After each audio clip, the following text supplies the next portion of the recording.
Bonjour à tous. Donc on est le 12 février 2022. Je fais cette petite vidéo pour répondre à de nombreuses questions qu'on a en direct, posées au comité de soutien, par des personnes qui me soutiennent et aussi par des médias spécialisés. Donc comme c'est souvent les mêmes questions, je vais essayer de vous répondre assez simplement avec des preuves que j'ai dans le dossier et que vous compreniez bien. Donc les questions, c'est comment, au bout de 2 passages aux assises, plus un rejet de la révision de procès, je peux encore clamer mon innocence et continuer à la révision. Et pourquoi 2 cours d'assises eh ben non, pourquoi elle serait trompée. Donc il faut que je vous explique vraiment ce qui s'est passé depuis le début pour bien comprendre pourquoi je n'ai pas eu un procès en appel comme ça aurait dû se faire dans la justice de notre pays. Vous savez que je suis resté 8 ans sous contrôle judiciaire, donc ça n'existe vraiment pas de partout. Depuis le temps que je suis en prison, j'ai encore croisé personne qui avait fait 8 années, donc c'est pas 8 jours, 8 semaines, 8 mois, hein. Une personne qui était restée 8 ans sous contrôle judiciaire en attendant un procès. Il faut savoir que j'ai fait 8 ans de contrôle judiciaire avec une enquête que ces gendarmes, tous en conflit d'intérêts, ont fait en 48 heures. Donc là, c'est pas moi qui vous le dis, c'est bien le dossier de cassation que j'ai à côté de moi. Je pourrais vous montrer, je ne sais pas si vous allez pouvoir le voir en direct. Donc, 48 heures de garde à vue, 8 ans de contrôle judiciaire. En 2016, donc au bout de 8 ans, donc en 2016, j'ai eu mon premier procès à Grenoble avec un dossier vide, puisque le dossier avait été fait à charge. Je vais vous montrer ce que les gendarmes ont fait pour que je puisse arriver au premier procès, avec aucun moyen de me défendre. En sachant que dès le début, mes avocats étaient en conflit d'intérêts du fait que mon avocate était la femme de l'avocat de la partie adverse. L'enquête qui avait été faite, elle avait été faite avec quoi? Elle est par qui?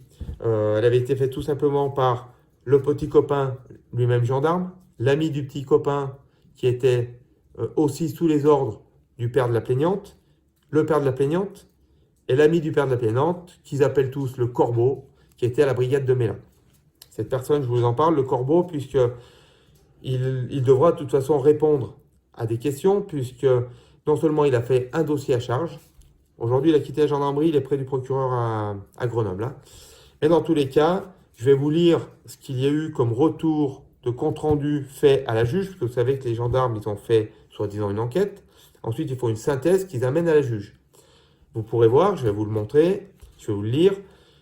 Il y a eu des témoignages faits par mes témoins qui ont été retranscrits à l'envers pour faire croire que je mentais. Voilà, ça c'est dans mon dossier, il y a un conducteur de bus qui avait son importance, qui était très important pour moi pour montrer que ce que je disais était vrai. Et donc le procureur, le gendarme, lui, a fait une synthèse inversée à la juge d'instruction, à cette fameuse Céline.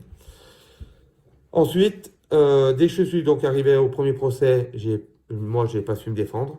J'avais un avocat de Paris, le plus mauvais de tous les avocats, non pas de Paris, mais de la terre entière, qui nous a pris des 100 000 euros, mais pour rien faire. Et donc, j'ai pris 11 ans, j'ai pas pu me défendre, et on m'a mis tout à charge, et on m'a demandé de reconnaître des choses pour faciliter le déroulement, de ne pas montrer tout ce que j'avais en photo, en vidéo, pour ne pas salir la famille, soi-disant. Voilà. Apparemment, j'aurais dû être certainement acquitté. Moi, je ne comprenais rien. Et en fait, j'ai pas été acquitté. J'ai pris 11 ans. Je suis reparti en prison. On m'a remis dehors en contrôle judiciaire. Et j'ai eu mon deuxième procès. Donc, dès qu'on dit procès en appel, normalement, on repasse devant une nouvelle juridiction, des nouveaux juges, un nouvel avocat général récupère le dossier, le regarde à leur niveau, et ensuite on part loin de Grenoble. Moi, j'ai fait le premier à Grenoble, donc je suis parti loin. C'est vrai qu'ils m'ont envoyé pas très loin, mais à Valence, dans un nouveau bâtiment. Le problème, c'est qu'arrivé à Valence, j'ai pas eu un procès en appel. J'ai eu que le bâtiment qui a changé, puisque j'ai eu les juges de la même juridiction de Grenoble. Et surtout, j'ai eu le même avocat général, Gilles Delorme, celui qui m'avait fait condamner à 11 ans de prison avec un dossier à charge à Grenoble, est arrivé à la dernière minute au palais de justice de Valence pour tenir la cour d'assises. Voilà. Donc, pour moi, ça, c'est pas un procès en appel. Ils m'ont refait le procès 1 bis, le même procès, puisqu'ils reprenaient chaque fois les éléments du premier procès. Ensuite, j'ai fait cassation. Alors, j'étais en prison, je fais cassation. Et la cassation, elle est énorme. Elle dit des choses, je vais pouvoir vous en parler. Là, je ne sais pas si vous voyez, j'en ai souligné quelques-unes. Je ne peux pas tout vous dire s'il y a des choses qui sont pour la révision. Mais la cassation, dans tous les cas, relève tous les problèmes qu'il y a dans ce dossier. Déjà que cette fille de gendarme ne m'accuse pas que moi. On est 4 accusés dans le dossier. D'accord? 4. En 2017, à Valence, nous étions 4 accusés, dont 3 par cette même fille. Par cette fille, avec les mêmes, mêmes faits, même mois, même année. Donc normalement, la justice devrait se poser des questions. L'autre n'a jamais été poursuivi. D'accord? J'ai la déposition que je vais vous lire de cette fille devant les gendarmes, en parlant de l'autre personne. Et je vais vous expliquer aussi comment cette autre personne est arrivée, comme moi, devant des gendarmes, devant une justice. Voilà. Moi, j'ai 8 ans de contrôle judiciaire, 11 ans de prison à faire, et je vais être FIJAS à vie. Donc j'ai pris perpétuité. Les autres ne sont pas poursuivis. C'est la question que je me pose, et que je pose à tout le monde, même à vous, parce que vous êtes quand même pour moi, tous ceux qui me suivent sur les réseaux, vous êtes le juré populaire, vous êtes le... Voilà, on m'a dit que j'ai été condamné par le peuple français. Pour moi, vous êtes le peuple français. Voilà, pourquoi j'ai envie de vous parler de tout ça. Donc j'ai eu le même procès. Je suis arrivé en cassation. La cassation a relevé tous les problèmes. Et ça aurait dû casser et annuler cette condamnation. Le problème, c'est que lors de mes procès, surtout le deuxième procès, l'avocat le plus mauvais du monde n'a fait relever aucun incident. Chaque fois qu'on arrivait sur les fautes de procédure, alors faute de procédure, il y avait quoi? Que le papa, oui, était gendarme, donc c'était du conflit d'intérêts. Que cette fille accusait d'autres personnes qui n'avaient pas été convoquées par le procureur, bizarrement. Parce qu'il faut savoir que moi, ce n'est pas elle qui m'accuse de viol, hein. C'est le procureur qui me poursuit. Hein. Alors qu'elle accusera, et je vous le montrerai la déposition, elle va accuser directement l'autre personne, qu'on appellera Dev. D'accord? Elle accusera aussi le père de son enfant, qu'on appellera, je ne sais pas comment, mais bon, le père de son enfant. Voilà. Donc il faut savoir que beaucoup de fautes de procédure, de manquements, toutes mes demandes, et que je demandais par exemple les recherches téléphoniques. Moi j'ai demandé depuis les premières secondes aux flics de récupérer l'analyse de mon téléphone, de celui de cette fille, de celui des autres témoins, et pour avoir la géolocalisation, c'était très facile de savoir où j'étais, où elle était, où ils étaient, et les échanges aussi qu'on avait en SMS, en mail ou en appel. Ça m'était refusé. Je vais vous expliquer quand même le retour des gendarmes. Je vais vous le lire dans quelques minutes. Bon, toutes les fautes ont été rejetées de la part de la cassation, puisque mon avocat, qui était très mauvais, n'a fait valider aucun problème, aucun défaut, aucune faute de procédure. Elle n'a fait acter aucune minute lors du procès aux assises. Donc, dès que votre avocat ne fait aucun incident lors du procès aux assises, il faut savoir qu'une cour de cassation derrière, même si vous avez tous les éléments voulus, ne fonctionnera pas. Voilà. Alors voilà pourquoi pour les réponses. Pourquoi je suis passé après 2 cours d'assises et que je clame mon essence, parce que je n'ai pas eu de cours d'assises. Parce que je suis arrivé avec des dossiers 100%, 1000% à charge. Toutes mes demandes ont été rejetées et je vais vous le montrer. Puisque avant ça, moi qui m'inquiétais, puisque j'ai toujours eu, je ne savais pas ce qui allait m'arriver, j'avais quand même très peur. Et notre avocat, malgré qu'il soit en conflit d'intérêts, avait quand même fait des bons courriers à cette juge, Céline Roccaro, en lui demandant des actes concrets. Et la réponse, elle-même, je vais pouvoir vous la lire. Je vais pouvoir vous lire la réponse de la juge, quand même, Roccaro à mon avocat. On cherche, on doit l'avoir par là. C'est un peu le merdier. Hop, c'est peut-être celui-là, voilà, avocat, c'est ici. Donc déjà, mon avocat, lui, il explique « Je suis au regret de constater que dans les actes sollicités par mon client, à l'occasion de ces diverses interrogations pouvant constituer des éléments à décharge, n'ont pas été réalisés dans un délai raisonnable est compatible avec les exigences légales. Donc là, c'était le 8 juin 2010, quand même, d'accord? On relance, hein, on relançait. Monsieur Raffin a demandé avec insistance que les investigations et vérifications complètes soient réalisées lors de son interrogation du première comparution, puis à l'occasion de son deuxième interrogatoire du 2 octobre 2009 et de la confrontation du 9 novembre 2009. Moi, je répétais, prenez tes emplois du temps, mes emplois du temps, militaires et civils. Prenez la géolocalisation, l'analyse de mes téléphones. Tout m'a été très régulièrement rejeté. Il n'y avait rien dans le dossier au bout de 8 ans. Donc, l'avocat dit aussi, ça c'est un courrier de l'avocat envoyé à la juge Céline Recaro, juge d'instruction du tribunal de grande instance de Grenoble, palais de justice, 38 000 Grenoble, d'accord, le 8 juin 2010. Il continue, l'avocat, depuis cette confrontation du 9 novembre 2009, plus de 7 mois se sont écoulés.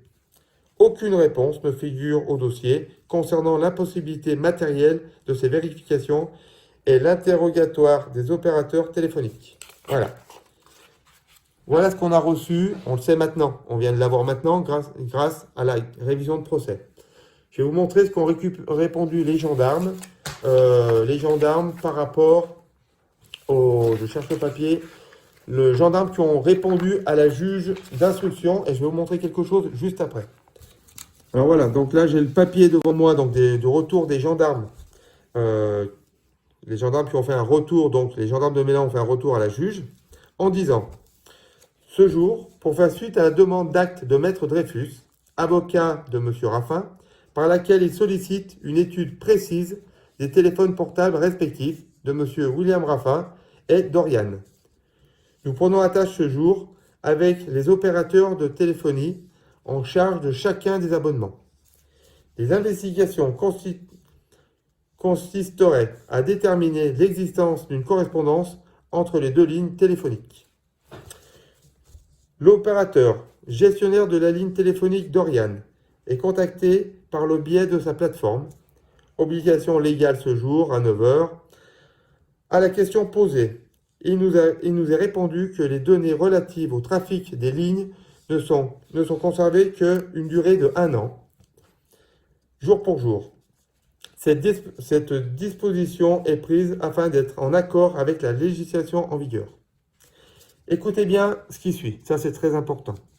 Les mêmes dispositions sont appliquées auprès de l'opérateur Orange en charge de la ligne téléphonique portable de M. Raffin William. En conséquence, les investigations demandées ne sont pas réalisables. Si l'on considère que les derniers contacts entre les deux parties remontent au début de l'été 2008, soit avant la période couverte par le délai de conservation des données. Alors là où je vous dis de bien écouter, ces gendarmes, ils ont pris contact avec un monsieur ou une dame, et cette personne en face de l'opérateur, je vous le redis, auprès de l'opérateur Orange, aurait dit aux gendarmes que, eh bien, c'était trop tard. Alors déjà, si c'était trop tard, c'est pas mon problème. Moi, je l'ai demandé depuis les premières secondes, premières minutes. Donc, c'était leur travail. À la base, c'est pas à moi de demander de trouver les analyses téléphoniques d'un téléphone pour montrer la géolocalisation, où j'étais exactement, pour montrer les échanges, mails, SMS téléphoniques. Si c'était trop tard, c'était leur problème. Et ils disent donc, je répète encore une fois, qu'ils ont pris contact auprès de l'opérateur Orange qui leur aurait répondu. Le problème, c'est que là, c'est dans la nouvelle révision, je n'ai jamais été chez Orange. Je suis chez Bouygues et je vais vous le montrer, on a la facture. Donc la question c'est, comment ils ont pu avoir des informations sur moi chez Orange, alors que je n'ai jamais été chez Orange. Donc ça, c'est un faux. D'après les nouveaux avocats pour la demande de révision, ça, ils ont tout simplement créé un faux pour me mettre à charge. Je vous montre. Je ne sais pas si vous allez voir à l'endroit ou à l'envers, c'est compliqué. Bouygues Télécom, je vais vous montrer mon nom, mon adresse, j'ai rien à cacher. Voilà, je ne sais pas si vous voyez, si c'est à l'endroit ou à l'envers. Voilà, vous voyez, Bouygues Télécom. Donc je répète, vous qui êtes le peuple français, comment ces gendarmes de Mélan, comment ce monsieur Corbeau, ce fameux grand enquêteur de la brigade de recherche de Mélan, a pu avoir des informations par l'opérateur Orange, alors que je n'ai jamais été chez Orange. Voilà avec quoi je suis arrivé devant les cours d'assises. C'est pas fini. Aujourd'hui, On l'a peut-être pas ici. Si on a fait un plan complet. Vous voyez, ça c'est un calendrier. On a remonté toutes ces années où on aurait dû prendre directement les gendarmes pour l'enquête. Mon emploi du temps. Avec moi, c'était facile, j'étais militaire. Alors, je vous explique comment ça fonctionne dès que vous êtes soldat de montagne, dès que vous êtes dans un bataillon. Le matin, moi, j'étais à Chambéry. J'arrivais le matin, à 8 heures, il y avait un rassemblement. Je restais dans le bataillon toute la journée, puisqu'on mange sur place, et j'en ressortais le soir après un nouveau rassemblement à 17h30. Si vous devez sortir dans un régiment militaire entre les deux, vous devez avoir un bon d'absence signé par le capitaine. C'est très facile par ces gendarmes, par ce fameux corbeau et tous ces gendarmes, tous ces copains, très facile d'aller récupérer toutes ces informations. Après, moi, je travaillais beaucoup à l'extérieur du bataillon, puisque je faisais des formations parapente, ULM, vol de jour, vol de nuit et de la montagne. Donc, dès qu'on sort, c'est très facile, il y a une note de service signée par le chef de corps, où dessus il y a l'endroit où vous allez, les dates, il y a les heures, et il y a tous les personnels. Un seul militaire ne peut pas sortir d'un régiment en mission. Il faut être 2, c'est par binôme, minimum. Moi, je sortais en stage de formation, on était 4, 5, 6, 10, 30. Je n'étais jamais tout seul. Donc c'était très facile à nos gendarmes, surtout qu'eux, ils sont quand même, on dit qu'ils sont militaires, ils savent comment ça se déroule, comment ça fonctionne. Pourquoi ces gendarmes n'ont jamais été voir mon bataillon, leur demander l'intégralité de mon emploi du temps. Donc ça, je vous parle de la semaine et de nombreux week-ends, puisque j'avais beaucoup de week-ends pris par le travail militaire. Et dès que j'étais en civil, j'avais mon école de pilotage, où on a aussi l'épreuve matérielle, on avait des élèves. Donc les élèves ont témoigné, j'avais beaucoup d'élèves, et surtout, ces élèves sont sur des carnets de vol de pilotage, avec des dates, avec du travail effectué en vol, et signé. Donc il y avait toutes les preuves possibles. Alors pourquoi je vous dis ça? Parce que rien que mon emploi du temps, vous auriez pu voir que je n'ai jamais été là où cette fille de gendarme disait. Ça, c'est déjà le premier point. Et c'était facile, arriver à mon premier procès et à mon deuxième procès avec ces éléments. C'était très facile. Il n'y a pas que ça. Il n'y a pas que ça. Cette fille, elle dit qu'elle est venue s'occuper de mes chevaux, hein, parce que j'avais des chevaux. Elle est venue s'occuper de mes chevaux, et lorsqu'elle est venue à des dates, là elle donne des dates plus ou moins précises, elle donne des mois en fait. Elle parle du mois de juin, et elle parle du mois dans l'hiver 2007-2008, mais elle parle aussi du mois de mai. Mais pour juin et au mois de mai, même dans l'hiver, mais elle dit qu'elle est venue s'occuper de mes chevaux. Le problème, c'est que mes chevaux, depuis les premières secondes, je l'explique aux juges, je l'explique aux gendarmes, et ils disent que je mens. Mais mes chevaux n'étaient pas chez moi. En aucun cas, mai et juin, mes chevaux sont chez moi. Ils n'ont jamais été chez moi. Pourquoi? Puisqu'ils partent de Sainte-Marie-d'Allois pour aller chez un ami, quelqu'un de très, très, très bien, très honnête, qui aurait pu largement être appelé, être auditionné, qui n'a jamais été. Pourtant, j'ai donné son nom. Et mes chevaux étaient chez lui à la Bussière, une commune qui est bien plus loin quand même de chez moi. Donc, la première question qu'aurait dû se poser les gendarmes, si les chevaux n'étaient pas chez moi, qu'est-ce qu'elle est venue faire? Après, elle dit exactement, là, j'ai la même déposition, en fait, que le fameux Dave de Saint-Vincent. Je vais vous lire la déposition dans peu de temps. Donc là aussi, c'était très facile par les gendarmes de venir prendre les dépositions. J'ai de nombreuses dépositions, j'ai des preuves matérielles. J'ai énormément de dépositions qui montrent que mes chevaux ne sont pas devant chez moi aux dates où cette fille dit.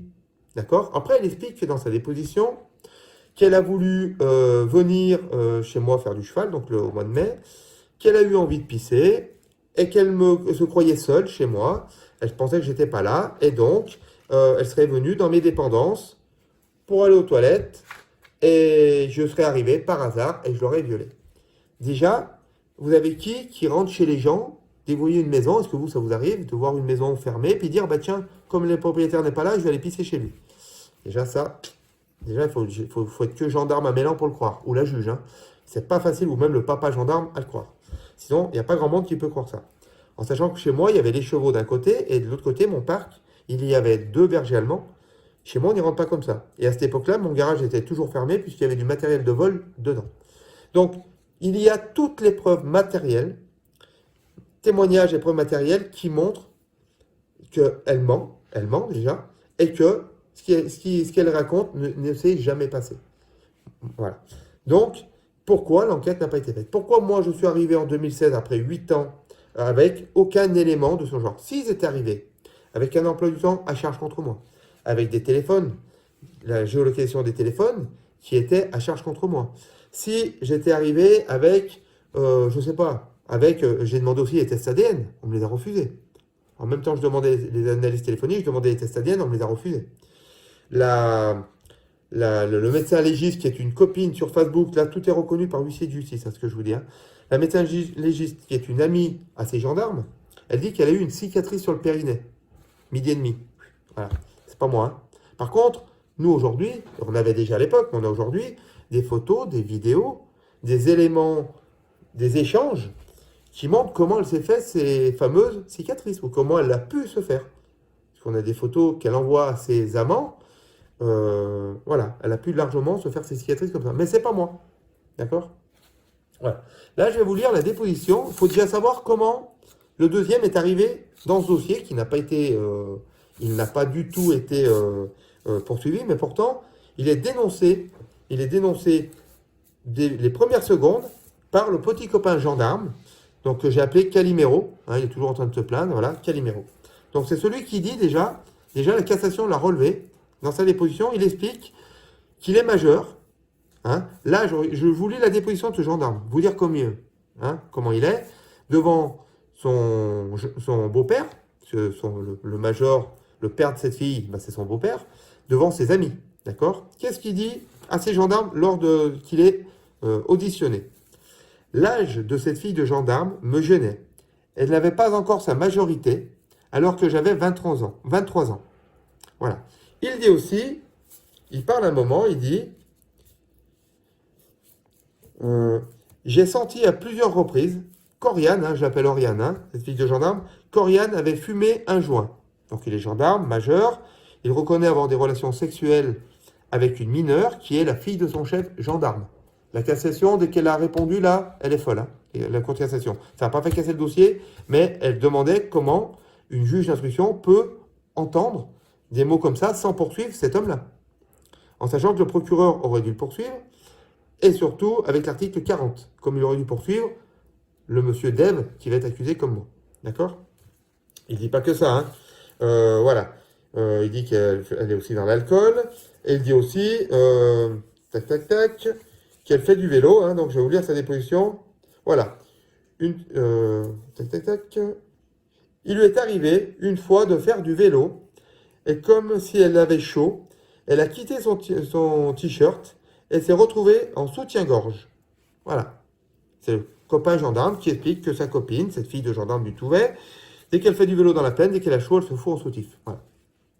Donc si vous faites du vélo dans la plaine du Touvet, faites gaffe, vous pouvez trouver une fille en soutif, c'est elle. D'accord? Ça, c'est quand même une déposition officielle devant les gendarmes. Voilà. Il y a aussi, je ne vais pas toutes vous les lire, parce qu'il y en a énormément, une des auditions officieuses reconnues par les huissiers de justice et qui vont aller aujourd'hui en demande de révision, en demande d'acte, malgré que le procureur de Valence dit que ça n'amène pas des doutes, rien. Il y a quand même, alors je ne sais pas si c'est celle-ci, c'est là, non? Hop, voilà. Dans le cadre de la procédure, nous avons procédé à l'audience, donc c'est la D56, de monsieur Dev. Donc le monsieur, non, c'est pas celle-ci.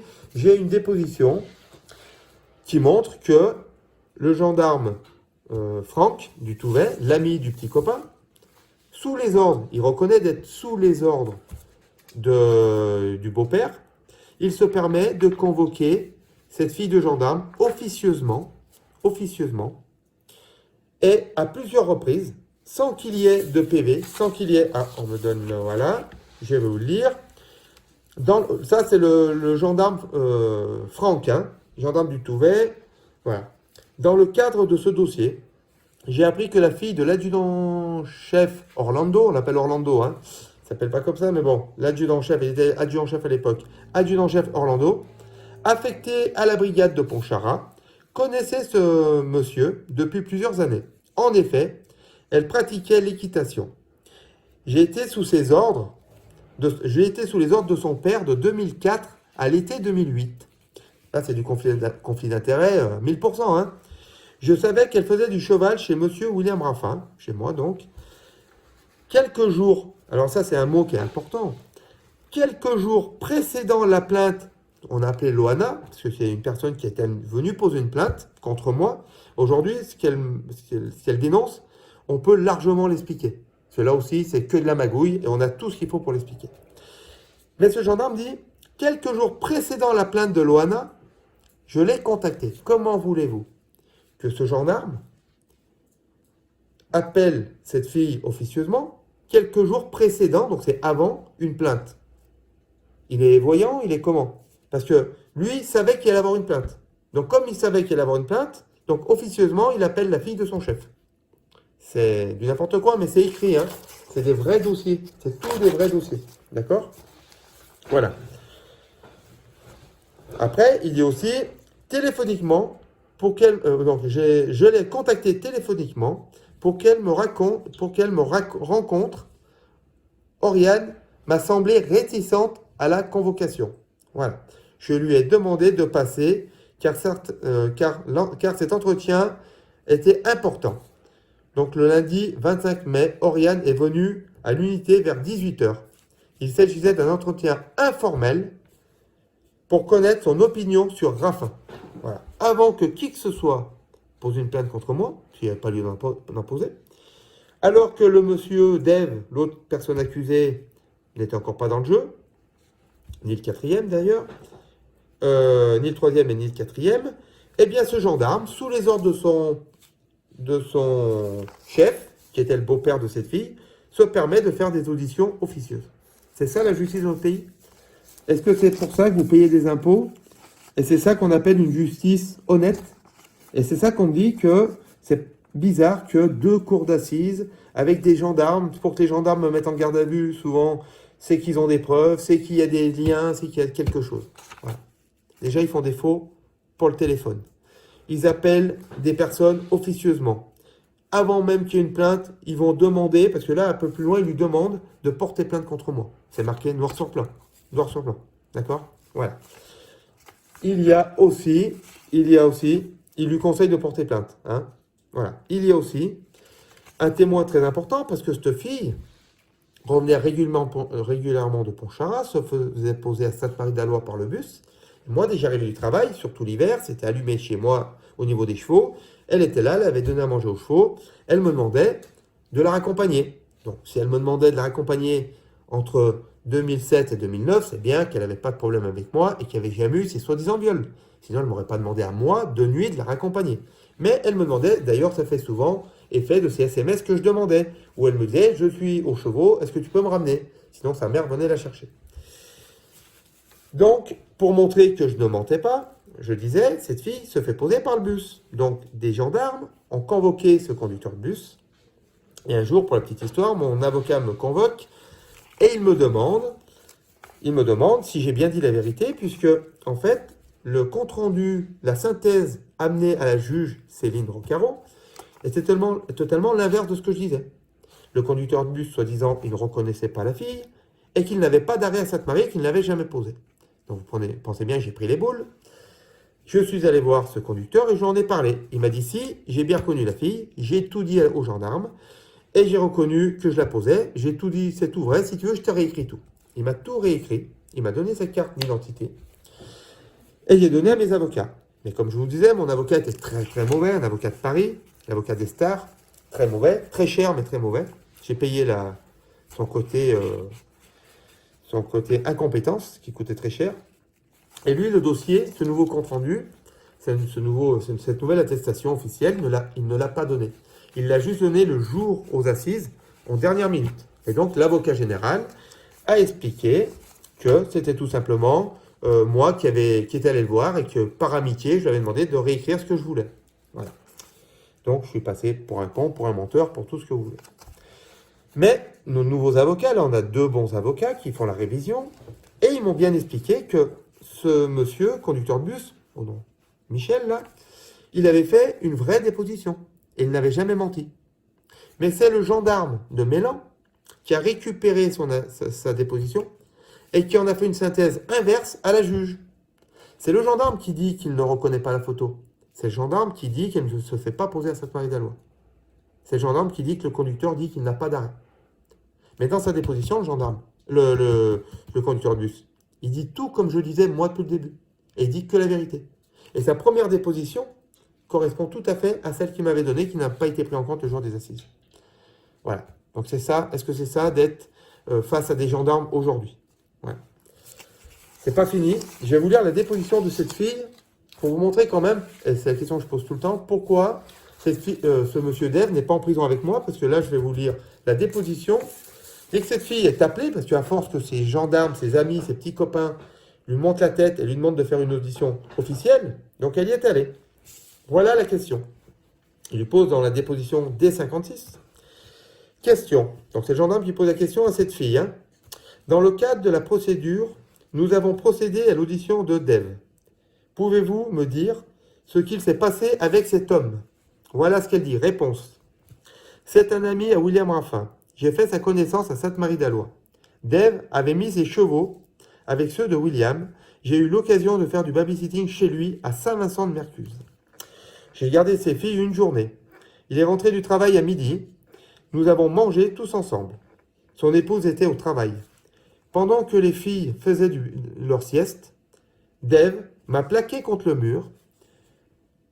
Nous étions dans le couloir. Il m'a embrassé sur la bouche. Il a baissé son pantalon, m'a forcé à lui faire une fellation. Il n'a pas été jusqu'au bout. Il a entendu une de ses filles se lever. Il s'est rhabillé et parti au travail. Nous n'avons jamais abordé ce sujet par la suite. Une déposition comme ça, dans les premières heures, qui arrive dans les mains du fameux Corbeau. Déjà, l'article 40, c'est un article qui dit que, comme il est au courant de ça, il dénonce tout de suite. Le petit copain majeur, gendarme, qui a des relations avec cette mineure, lui, en tant que gendarme, il aurait dû, plutôt que d'aller l'informer, parce que c'est lui qui donne le nom de ce fameux Dev dans sa déposition. Il dit qu'elle a été, je vais essayer de vous la retrouver, il dit que sa copine a eu des problèmes avec un homme plus âgé qui habitait, voilà, qui surnommait Chabalou, machin. Hein, ce fameux Dev. Voilà. Mais une déposition aussi grave, où cette fille dit devant les gendarmes, dans sa déposition, c'est écrit, c'est là, c'est écrit. Elle dit, il m'a plaqué contre le mur, et il m'a forcé à l'embrasser sur la bouche, baissé son pantalon, forcé à lui faire une fellation. Bien sûr que c'est viol. Mais je suis d'accord. Pourquoi il n'est pas avec moi? Pourquoi il n'a pas fait 3 gardes à vue? 3 gardes à vue. Pourquoi il n'a pas fait 8 ans de contrôle judiciaire, cet homme? Et pourquoi il n'a pas 11 ans de prison? Et pourquoi il ne va pas être figeace jusqu'à la fin de ses jours? Pourquoi, en fait, il n'a pas pris perpétuité? Puisque cette même fille dénonce les deux meilleures personnes. Il faut savoir que moi, j'ai la même déposition. J'ai la même accusation. Dès qu'elle dit qu'elle vient faire du cheval chez moi, alors qu'il n'y a pas de chevaux chez moi, ce jour-là, elle dit pareil.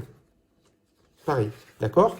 Donc, une déposition comme ça, qui arrive devant ces fameux juges, eh bien, elle devrait quand même s'inquiéter et au moins auditionner, mettre en garde à vue cet homme.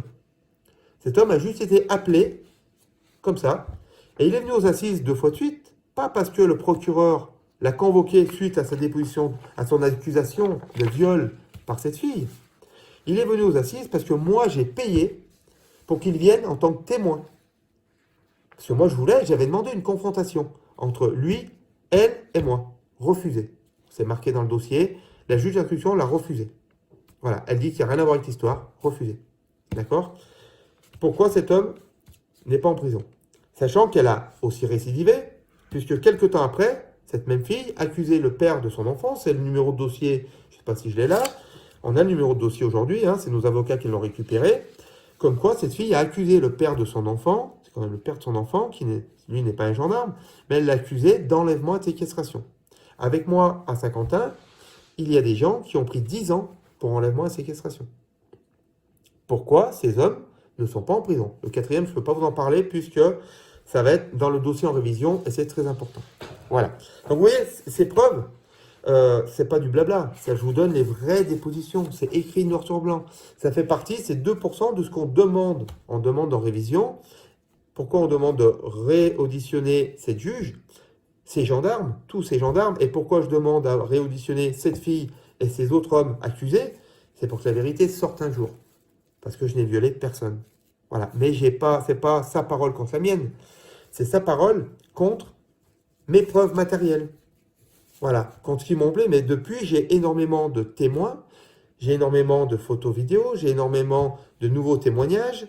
Je peux encore mieux aujourd'hui, surtout qu'aujourd'hui j'ai compris mon dossier, j'ai compris ce qui m'arrivait, et surtout je peux montrer la vérité.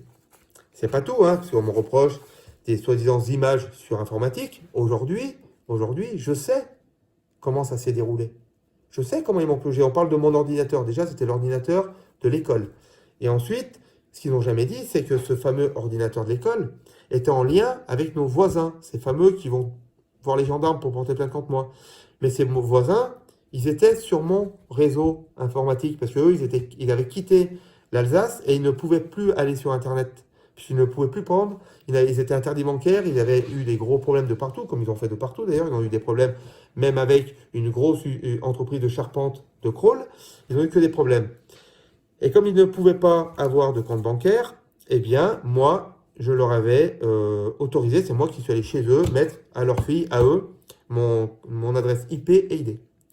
Mais dans cette enquête, ces gendarmes, moi depuis le début, je leur dis d'aller voir ces ordinateurs de ces personnes-là. Mais eux n'ont jamais été perquisitionnés, alors que moi oui. Et on leur a jamais demandé de réseau, de prendre leur disque dur, leur réseau. Voilà. En sachant que les enquêteurs qui ont pris les informations sur les ordinateurs, ils ont expliqué qu'ils n'avaient pas analysé le moteur de recherche Google. Ce qui est vraiment dommage, que moi je le demandais. Parce que ça allait sortir plein de belles choses. Voilà, ça aussi on me l'a refusé. Parmi tout le reste. Donc voilà. Alors oui, ils ont sorti des comptes rendus, sorti des choses. Oh là là, ça pourrait être par rapport à ce qu'on nous dit, il se peut que, on pourrait penser que. Voilà. Mais sauf que derrière l'ordinateur de ce qu'on me reproche, j'étais pas seul. Il y avait mes enfants qui n'ont jamais été auditionnés. Aujourd'hui, ce procureur d'Alens dit que ça ne sert à rien de faire auditionner mes enfants. Ah bah bien sûr, ils ont la vérité. La petite sœur de cette fille était aussi derrière. Jamais été entendue. Vous comprenez? Voilà. Donc il y a des tas d'éléments. J'en ai d'autres peut-être à vous montrer, que j'aimerais vraiment. La cassation explique quand même. Regardez ce que dit la cassation. Donc la cassation dit déjà que toute la déposition de ce fameux gendarme qu'on a appelé Calimero, qui va dire qu'elle est dans la drogue, qu'elle a eu... Ah oui, je n'ai pas passé le passage où elle dit qu'elle a eu en 1 an, ça c'est important quand même, parce que là, voilà. Il dit quand même, depuis ses 15 ans, il dit quand même devant ces gendarmes et devant, à la base, son beau-père, hein, dans sa déposition, ce fameux Calimero. Regardez ce qu'il dit. Depuis ses 15 ans, elle avait 6 ou 7 partenaires sexuels. En 1 an, je trouve qu'elle a eu beaucoup de partenaires différents. Ça, c'est lui quand même. C'est le petit copain jaloux qui dit ça. Alors, je lui dis petit copain jaloux parce que la cassation ressort bien ce mot jaloux et qui va dénoncer parce que ce mec-là, apparemment, il ne pourrait pas me saquer. Je vais quand même vous dire la cassation. Ça, vous voyez, c'est la cassation. J'ai essayé de vous montrer qu'il y a un numéro. Audition. Est-ce qu'il y a quelque chose là, non, il n'y a pas. Bon, dans tous les cas, c'est la cassation. Si vous voulez vraiment lire le dossier, vous prenez contact avec mon comité de soutien, on vous le donne dans les mains, j'ai rien à m'approcher, rien à cacher. Regardez quand même la cassation, ce qu'elle dit. Elle dit à un moment, la cassation, c'est poussé, ces précisions démontrent que c'est poussé par monsieur Calimero, que cette Oriane a accusé à tort, c'est la cassation qui dit ça, c'est pas moi, hein, qui est accusé à tort de l'avoir violée. Voilà. Ça ne pouvait pas péter le dossier, tout simplement parce que mon avocat, à la cour d'assises, n'a fait aucun incident sur tout ce qui arrivait derrière cette phrase-là. D'accord? Dans sa déposition de M. Calimero, mentionnait encore avoir forcé la jeune fille de lui avoir fait des confidences. Il dit, ce gendarme, il dit, je me suis un peu énervé, du coup, je lui ai forcé la main pour qu'elle dise que M. Raffin l'avait forcé à avoir des rapports sexuels. C'est le petit copain gendarme, c'est marqué dans la déposition, mais c'est surtout la cassation qui dit que je me suis un peu énervé, du coup je lui ai forcé la main. C'est normal ça? Personne ne pose des questions. C'est le petit copain gendarme jaloux qui force sa copine à dire des choses et on ne pose pas de questions. Comme elle lui a forcé de parler de M. Diev, de Saint-Vincent. Voilà. Donc voilà, il y a beaucoup de choses, beaucoup de choses. Je voulais vous en donner une partie, je ne vais pas vous en donner plus. Des choses quand même qui sont assez marrantes. Nous avons demandé à la police des police, hein, qu'on appelle Bof Carotte, ou à ces gendarmes qui font des enquêtes. Donc on a envoyé plusieurs dossiers. Il faut savoir que dans mon comité de soutien, il y a de nombreux militaires, officiers militaires, des gendarmes, officiers et sous-officiers gendarmerie qui me soutiennent, qui font partie du comité de soutien. Pas mal de personnes qui sont des anciens de la justice. Voilà, bien placés. Aujourd'hui, ils ne peuvent pas prendre parti, puisque sinon, moi-même, je rentrerai dans le conflit d'intérêts. Et pour éviter ça, eh bien, je fais des démarches qui sont des démarches qu'un citoyen a le droit. Et donc, c'est cette fameuse demande en révision. Voilà, c'est un article de loi que vous avez le droit, qui est, il me semble, le 622. Voilà, hein, l'article 622 qui nous permet de demander avec des éléments nouveaux. J'ai des éléments nouveaux. J'ai beaucoup de choses qui n'ont pas été mis au premier, deuxième procès. Et j'ai des nouveaux éléments, des personnes qui sont venues me voir dernièrement en m'apportant, dont des personnes de la partie adverse qui sont venues m'amener des éléments très sympathiques. Voilà. Et c'est ça qu'aujourd'hui qui va me servir d'avoir, je demande un troisième procès. Moi, ce que je veux, même si les deux procès, ça a été très dur pour moi, je souhaite à personne de faire deux cours d'assises, je demande une troisième cour d'assises pour qu'il y ait sur le banc des accusés tous les autres hommes accusés comme moi, et qu'il y ait tout le monde dans une juridiction neutre, pas les amis et les amis des amis. Non, loin d'ici, à Paris, à Brest, où ils veulent, mais pas ici. Voilà. Donc, que m'a répondu ces fameux gendarmes qui sont là, c'est l'IGGN. Voilà. Et bien, il explique qu'il a téléphoné. Il dit, j'ai analysé les informations que vous m'avez communiquées. Il en ressort que les faits que vous dénoncez ne peuvent être examinés par l'inspection générale de gendarmerie. Voilà. Donc, il dit que c'est pas possible. Et il y a un autre moment, il explique qu'il a téléphoné. Alors, je ne sais pas où c'est là. Voilà. Donc, il a téléphoné à ses copains gendarmes de Mélan. Il a dû avoir le Corbeau, hein, le fameux super enquêteur Corbeau qui bosse aujourd'hui près du procureur.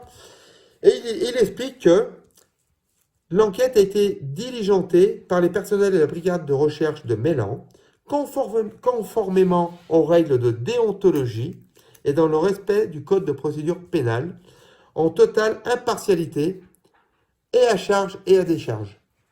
Ils se foutent quand même de la gueule du monde. Mais comme on écrit à tout le monde, moi j'écris même au président de la République, au garde des Sceaux, voilà ce que me répond le garde des Sceaux. Voilà ce que me répond le garde des Sceaux. Vous avez appelé l'attention de la garde des Sceaux, ministre de la Justice, sur la condamnation prononcée à votre encontre le 15 novembre 2017 par la Cour d'assises d'appel de la Drôme, à une peine de 11 années de réclusion criminelle, et écoutez bien, et à une interdiction définitive du territoire français. Voilà. Garde des Sceaux. La garde des Sceaux. Voilà, je vais vous montrer quand même l'étiquette. Je ne sais pas si vous allez la voir. Voilà, c'est par là. Voilà. Garde des Sceaux. La garde des Sceaux m'explique que j'ai été condamné à 11 années de réclusion criminelle et que je suis interdit définitif du territoire français. Je suis que français. Donc vous voulez que j'aille où? Voilà. Donc elle ne connaît même pas le dossier puisqu'elle dénonce de ce que j'ai été accusé et condamné. Voilà, on peut tout reprendre. J'ai jamais été condamné à interdiction définitive du territoire français. Voilà. Donc ça veut rien dire. Ils se couvrent tous les uns des autres. C'est inacceptable. Alors aujourd'hui, je suis dans une boucle qui est malsaine pour moi. Moi, je lâcherai rien. Moi, la vérité doit sortir. Je ferai toute ma vie en prison, mais la vérité sortira en étant quand même ancien soldat de montagne. Vous savez que tous les combats, on les amène au bout. Et j'irai jusqu'au sang versé, il n'y a pas de problème. Mais dans tous les cas, je mourrai avec la vérité. Ça, c'est certain. Voilà. Mais aujourd'hui, je suis en prison. Donc là, j'ai que quelques jours, puis je vais repartir. Je pourrais être en aménagement de peine déjà depuis 2 ans, quasiment. Mais ça ne marche pas. Pourquoi? Puisque dans les prisons, vous avez ce qu'on appelle des SPIP, c'est des assistantes sociales, qui sont en lien avec les juges. Et on m'explique que du fait que je ne veux pas reconnaître les faits, eh bien, je suis toujours dangereux et que je ne veux pas me soigner et je ne peux pas être réinséré dans la société. Voilà. Donc on m'a même expliqué qu'on ne me demandait pas aujourd'hui de reconnaître les faits, mais d'accepter la peine. Voilà, des choses que je n'ai pas faites. Dès que je dis à ces mêmes personnes, c'est SPIP, hein, mais regardez, je suis en demande de révision avec un dossier fait par des professionnels où ils ont ressorti toutes les fautes de procédure et surtout des éléments et des preuves qui montrent aujourd'hui réellement mon innocence. Donc, c'est plus ma parole, mais c'est des preuves matérielles ou des attestations contre les paroles de cette fille qui ment, et surtout qu'on a des preuves qu'elle ment. Eh bien, elle dit que c'est pas son problème, que moi j'ai été condamné et qu'elle n'était pas là pour lire une demande en révision. Voilà, donc ça peut tourner longtemps. Ça peut aller encore longtemps. En plus, bah, vous avez cette même fille hein, qui, toujours dans la drogue, c'est pas moi qui le dis, hein, c'est depuis 2000, avant 2009, le petit copain gendarme qui dit qu'elle fume, elle est dans la drogue et dans l'alcool. Voilà. Il n'y a pas longtemps, cette même personne, elle a fait des tonneaux aux alentours de Pontcharra, Conflans-le-Sheila.